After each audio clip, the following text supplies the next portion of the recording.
Hello दोस्तों, आप सभी का स्वागत है हमारे YouTube channel math with Arjun sir पर। मैं अर्जुन कुमार आपके लिए लेकर आया हूं आज फिजिक्स की एक छोटी सी टॉपिक जिसका नाम है कंपाउंड माइक्रोस्कोप। हिंदी में इसे सरल सूक्ष्मदर्शी या संयुक्त सूक्ष्मदर्शी के नाम से जानते हैं। Class 12 physics Bihar board, UP board, Jharkhand board या ऑल किसी भी बोर्ड के लिए ये टॉपिक बहुत ही इम्पॉर्टेंट है। तो आइए इसे समझते हैं बहुत ही सरलता के साथ। बहुत मज़ा आएगा इस टॉपिक के अंदर। तो हेडिंग लगा करके रख लीजिए आप लोग, कंपाउंड माइक्रोस्कोप, संयुक्त सूक्ष्मदर्शी। संयुक्त सूक्ष्मदर्शी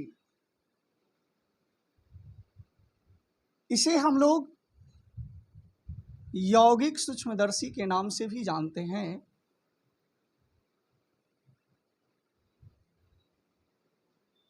यौगिक सूक्ष्मदर्शी के नाम से भी जानते हैं।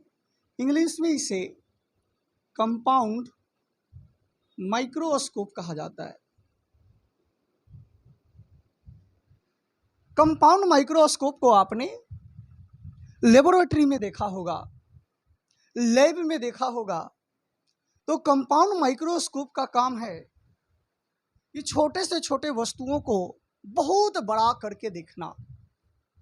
तो इसकी सहायता से हम लोग छोटे से छोटे वस्तुओं को बड़ा करके देखते हैं।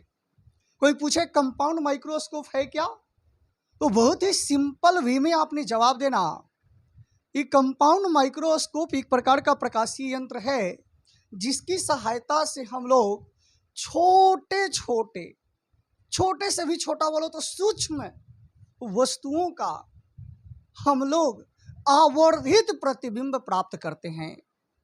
तो आपने क्या सीखा कि कंपाउंड माइक्रोस्कोप की सहायता से सूक्ष्म वस्तुओं का आवर्धित प्रतिबिंब बनाते हैं। सबसे पहले यह बात जानेंगे इसे बनाते कैसे हैं और यह वर्क कैसे करता है। तो संयुक्त सूक्ष्मदर्शी बनाने के लिए हम लोग दो उत्तल लेंस, कन्वेक्स लेंस का प्रयोग करते हैं। कितने उत्तल लेंस होंगे? दो उत्तल लेंस होंगे। दो उत्तल लेंस का यूज किया जाएगा। एक लेंस जो हमारा वस्तु के पास होगा और एक लेंस जो हमारा नेत्र के पास होगा। ऐसे जब हम देखेंगे ना, तो एक लेंस जो हमारा कंपाउंड माइक्रोस्कोप में वस्तु के पास होगी और एक लेंस जो हमारा नेत्र के पास होगी। जो लेंस हमारा वस्तु के पास होगा उस वाले लेंस को अभिदृश्यक लेंस कहते हैं। इसे इंग्लिश में ऑब्जेक्टिव लेंस कहा जाता है। और जो लेंस हमारा नेत्र के पास होगा उस वाले लेंस को हम लोग नेत्रिका कहते हैं। इंग्लिश में इसे आई लेंस या आई पीस कहा जाता है।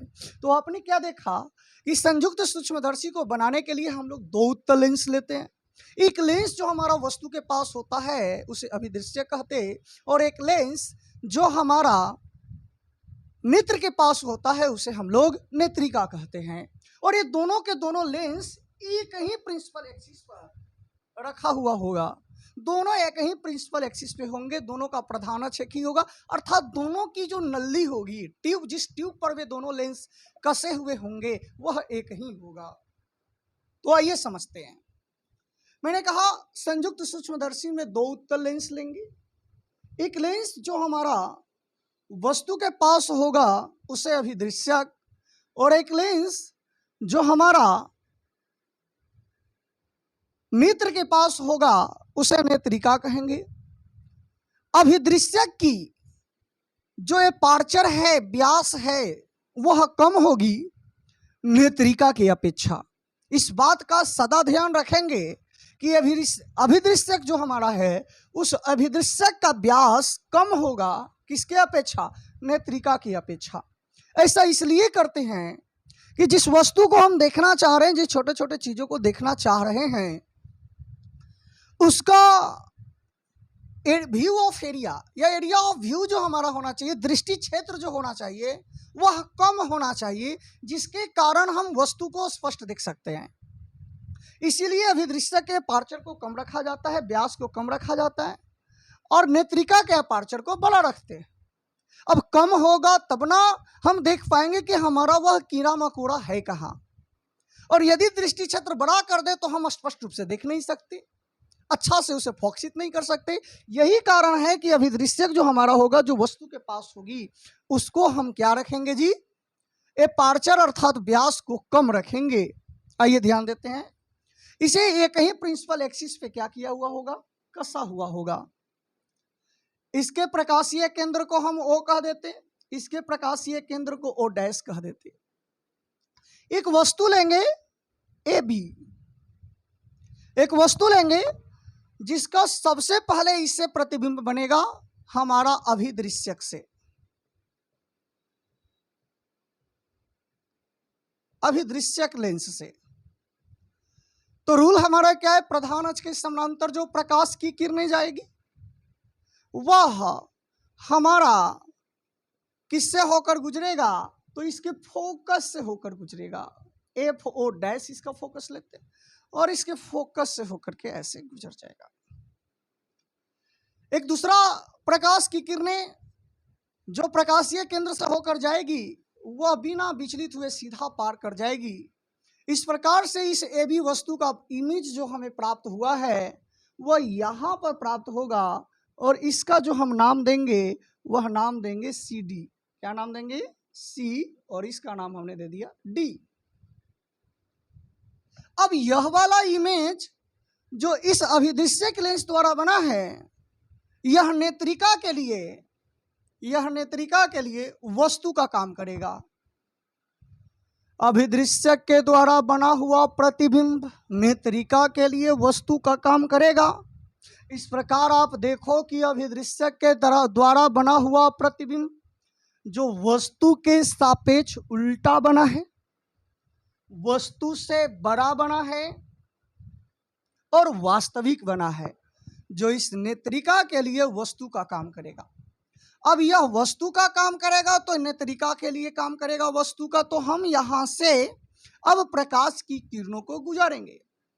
जो हमारा प्रकाश की किरणें ऑप्टिकल सेंटर से होकर गुजरेगी वह बिना विचलित हुए सीधा पार कर जाएगी, और जो प्रकाश की किरणें यहाँ से पैरेलल ले जाएंगे तो वह इसके फोकस से होकर गुजरेगी, इससे फोकस से होकर गुजरेगी, इसके फोकस से होकर गुजरेगी। इसे एफ ई कह देते, इसको एफ ई डैश कह देते। और इधर तो वह फैलता जा रहा है तो प्रतिबिंब इधर तो बनेगा नहीं, तो प्रतिबिंब बनेगा कहाँ, तो प्रतिबिंब पीछे की ओर कहीं बनेंगे। इस प्रकार से आप देखो तो ये दोनों जहां पर मिलेगा वहीं पर हमारा प्रतिबिंब का निर्माण होगा। तो प्रतिबिंब यहाँ कटा है तो हम मान लेते हैं कि इमेज यहाँ बना, और इस इमेज का हम नाम दे देते हैं ए डैश बी डैश। क्या नाम दे दिया, ए डैश बी डैश। अब ध्यान से समझिए और पूरी बात को मैं बोल रहा हूं, ध्यान से समझिएगा। संयुक्त सूक्ष्मदर्शी में दो उत्तल लेंस लेते हैं। एक लेंस जो वस्तु के पास होती है जिसे अभिदृश्यक लेंस कहते हैं, एक लेंस जो नेत्र के पास होती है नेत्रिका कहते हैं। अभिदृश्यक का व्यास नेत्रिका के व्यास से कम होता है। तो एक बात बोलेंगे कि अभिदृश्यक की फोकस दूरी नेत्रिका की फोकस दूरी से कम होती है, या बोलेंगे कि नेत्रिका की फोकस दूरी अभिदृश्यक की फोकस दूरी से ज्यादा होती है। सर्वप्रथम ए बी वस्तु को अभिदृश्यक के फोकस को बाहर रखे तो ए बी वस्तु का प्रतिबिंब सी डी प्राप्त हुआ जो वास्तविक उल्टा और बड़ा है। यह प्रतिबिंब नेत्रिका के लिए वस्तु का काम किया। इस प्रकार इस ए बी वस्तु का अंतिम प्रतिबिंब ए डैश बी डैश प्राप्त हुआ जो कि काल्पनिक है, उल्टा है और वस्तु से बहुत बड़ा है। यह पूरा वर्णन है, डिस्क्रिप्शन है, एक्सप्लेनेशन है जो संयुक्त सूक्ष्मदर्शी के लिए आपको देना है। हम एक बार और बोलेंगे संयुक्त सूक्ष्मदर्शी को। संयुक्त सूक्ष्मदर्शी में दो उत्तल लेंस का प्रयोग करते हैं। एक लेंस जो वस्तु के पास होती है जिसे अभिदृश्यक लेंस कहते हैं, दूसरा लेंस जो हमारा नेत्र के पास होता है जिसे हम नेत्रिका कहते हैं। और अभिदृश्य की फोकस दूरी नेत्रिका की फोकस दूरी से कम होती है या नेत्रिका की फोकस दूरी अभिदृश्य की फोकस दूरी से बड़ा होती है। सर्वप्रथम इस AB वस्तु को अभिदृश्य के फोकस के बाहर रखते हैं तो प्रतिबिंब CD प्राप्त होता है जो वास्तविक उल्टा और वस्तु से बड़ा है। यह नेत्रिका के लिए वस्तु का काम करती है। इस प्रकार AB वस्तु का अंतिम प्रतिबिंब काल्पनिक उल्टा और वस्तु से बहुत बड़ा प्राप्त होता है। उम्मीद करते हैं आपको ये पूरी बातें समझ में आई होगी। फिगर को एक बार आप लोग और बनाने का प्रयास करेंगे तो यहां से ऐसे लाइट गई, देखिए एक बार बताते हैं, जो पैरेलल लाइट गई वह अभिदृश्य के फोकस से होकर गुजरी, जो ऑप्टिकल सेंटर प्रकाशीय केंद्र से गया विचलित हुए बिना विचलित हुए सीधा पार कर गया। इस प्रकार इस बिंदु पे कटा तो यहां हमने इमेज बनाया CD। अब इस CD इसके लिए वस्तु का काम कर रही है तो यहां से हम एक सीधी रेखा डॉट डॉट डॉट लाइन वाला खींचे जो आगे की ओर गया, फिर इसके पैरेलल ले जाकर के ऑप्टिकल सेंटर से हमने यहां डाइवर्ज कर दिया है तो यह हमारा पीछे की ओर इधर की ओर फैलता हुआ जा रहा था तो ये पीछे की ओर कहीं ना कहीं मिलेगा तो हमने यहां मिलाया इन दोनों को, तब एक प्रतिबिंब बना मुझे जिसे हमने A डैश B डैश कहा। अब ये दोनों लाइन को भी आप गुजार सकते हैं ऐसे जो आपके नेत्र तक जाएगी, कोई दिक्कत नहीं है, इसे पीछे की ओर आप ला सकते हैं, नहीं भी लाएंगे तो कोई दिक्कत की बात नहीं है। अब यहां से हम आवर्धन क्षमता ज्ञात करते हैं तो इस कंपाउंड माइक्रोस्कोप के लिए आवर्धन क्षमता क्या होगा तो उसके लिए हम सूत्र चलेंगे, लेकिन इससे पहले एक बात की इस पूरी वाले बात को हम लिख देते हैं वर्णन में। तो वर्णन हम लिख देते हैं, आप लोग ध्यान देंगे। वर्णन संयुक्त सूक्ष्मदर्शी में दो उत्तल लेंस का प्रयोग करते हैं। एक लेंस जो वस्तु के पास होती है उसे अभिदृश्यक लेंस कहते हैं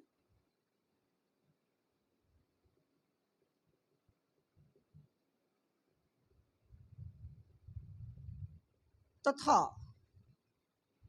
जो लेंस के पास होती है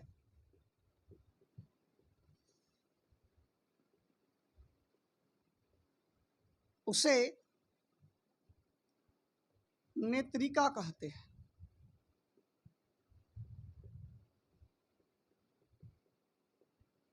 नेत्रिका की फोकस दूरी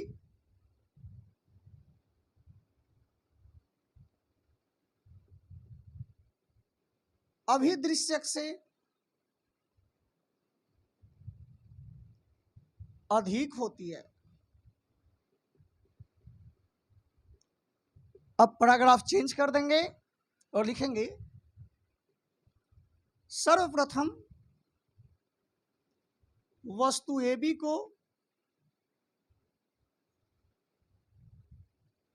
अभिदृश्यक के फोकस के बाहर रखते हैं तो वस्तु का प्रतिबिंब वास्तविक उल्टा एवं बड़ा प्राप्त होता है जो नेत्रिका के लिए वस्तु का काम करती है। इस प्रकार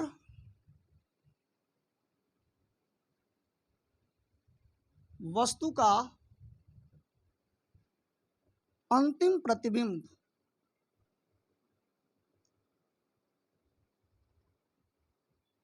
काल्पनिक, उल्टा और बड़ा बनता है।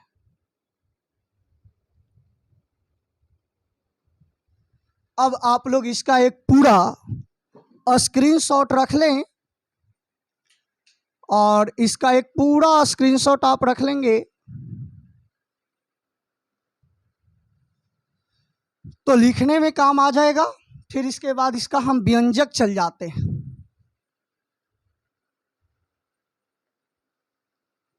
तो आपकी इजाजत हो तो मैं अब इसे मिटाऊं और इसका व्यंजक चल जाते हैं। तो आइए व्यंजक।